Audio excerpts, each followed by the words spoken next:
Bahamas Tonight, the Northern Edition. Good evening, all. I'm Shashina Roll. As always, it is so great to have you with us. Topping news, the Grand Bahama and Northern Bahamas District of the Royal Bahamas Police Force hosting its annual church services past Sunday. Officials from uniformed branches, including the Royal Bahamas Defense Force, Bahamas Customs, Immigration, and the Road Traffic Departments, gathered at the Calvary Temple Assemblies of God Church for the traditional event.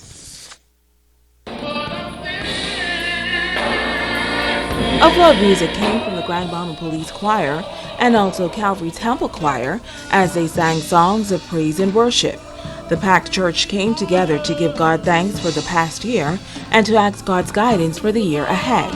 Delivering the sermon was pastor of Kingdom Worship Center, Bishop Kermit Saunders.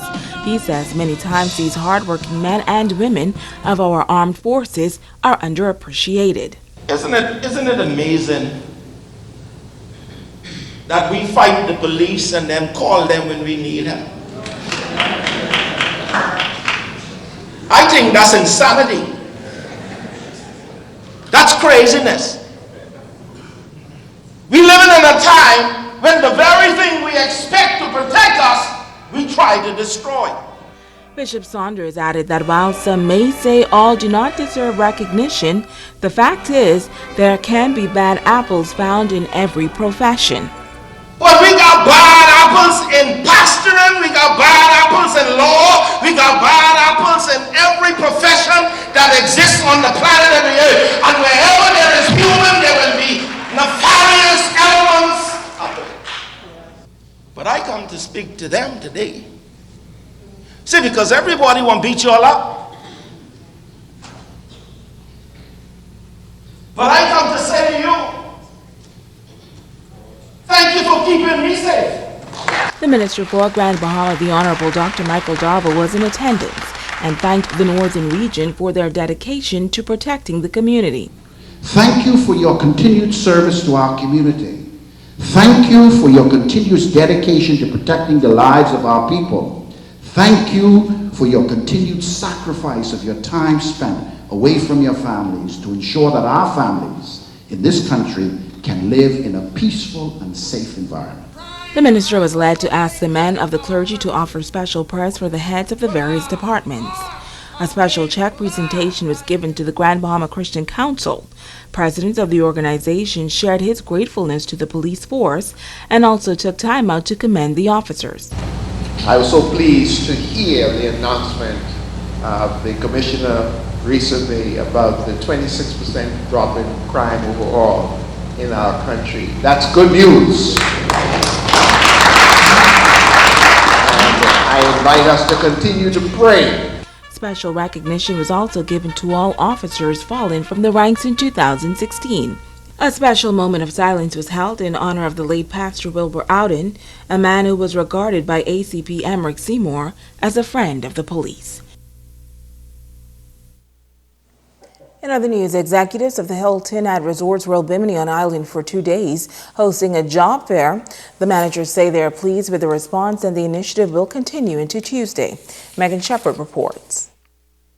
Residents of Grand Bahama had another opportunity to turn in their resumes and meet with managers of various departments of the Hilton at Resorts World Bimini. Human Resources Manager Leslie Carroll says they have 36 immediate positions open, but they are also looking to build a pool of potential employees. We know what Grand Bahama has to offer because a lot of our employees, our current team members, are from Grand Bahama. We do have immediate positions that are open. And we're also looking to build a talent pool so that throughout 2017, especially into the busy summer months, we can tap into the talent pool and be able to recruit as quickly as possible. Carroll says that they are looking to fill positions in all areas of the hotel, including food and beverage, room attendants, the culinary department, and casino workers. She says potential employees should possess a great attitude. We look for personality over qualification. Definitely you need to have qualifications and skill, but we're looking for those individuals who can provide blow-away experiences for our guests so that we can continue to build our repeat guest clientele at the Hilton. Now, the job fair will run for 2 days, and Carol says persons should come prepared. We're asking that you bring a current police certificate, not more than 6 months old, a resume that's updated, ensuring that it has the details that we need to see where you've worked, how long you've worked, where you've worked, and what positions that you've worked in. The job fair opens once again at 7:30 a.m. on Tuesday, January 17th. Megan Shepard, ZNS Network News. The tourism sector took a severe blow from Hurricane Matthew. Immediately after the storm, the Grand Celebration pulled out of Grand Bahama and started sailing to the island of Bimini from West Palm Beach. Well, this past Saturday morning, the ship returned to Grand Bahama for the first time since the major storm. The Director of Business Development for Bahamas Paradise Cruise Lines, David Johnson, indicated that over 1,500 passengers came aboard the ship to Grand Bahama.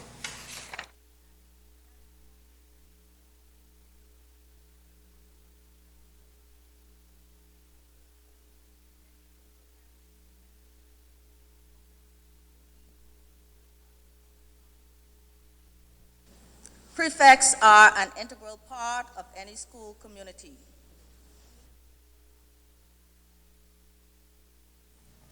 Go to Sabrina. We do apologize. We will have that story for you in a later newscast. Well, some residents have expressed concern about debris around the city of Freeport following the passing of Hurricane Matthew in October. Tonight, an executive with the Grand Bahama Port Authority is addressing those concerns as he gives an update on the work to date. Sabrina Brown has more. The Grand Bahama Port Authority has been working steadily to clean up the city of Freeport following Hurricane Matthew 3 months ago. City Manager Troy McIntosh says an assessment was conducted early last week and work is progressing. As of Tuesday, there's 238 piles out there, vegetative, construction, and construction mixed with vegetative. And of the vegetative, there were 82 piles left out there. As of this morning, that pile is now down to 26 vegetative piles, which is directly GBPA's responsibility. McIntosh says the Port Authority is only responsible for the collection of vegetative debris. Construction debris mixed with vegetative debris must be disposed of by homeowners. If you have a contractor or persons coming to your house to do repairs, it's imperative that in that contract you ensure that the contractor removes that debris, so that you're not complaining and hoping that we would move it. And a way to do that, to ensure that they're doing it properly and taking it to the landfill, is once you come to the landfill will provide you with a pink slip. The owner must ensure that the contractor brings that back to them before they provide them with final payment. McIntosh also explains the process for the collection of bulk trash like furniture and appliances. If you are in GBPA area or in Lucaya area and you pay service charges to LUSCO or GBPA, that's a free service.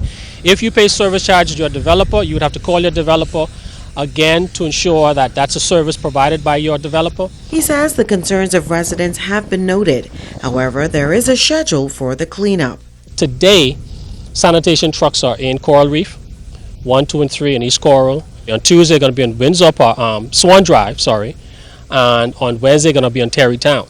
In between, we're going to be dealing with areas by the Ruby Swiss area. There's a pile there. The Beacon School, we have some piles over there. Some stuff on Sedless Way. And so there's a lot of work still to be done. And we have been moving along with the resources we have, balancing between Freeport proper and Lucaya area. The city manager estimates the cost of the cleanup program to be in the millions, and work is expected to wrap up the first week in February. If you have questions or concerns, you can contact the 24-hour helpline at 352-2000. Sabrina Brown, ZNS Network News. Stay with us. The Bahamas Tonight, the Northern Edition, continues right after this.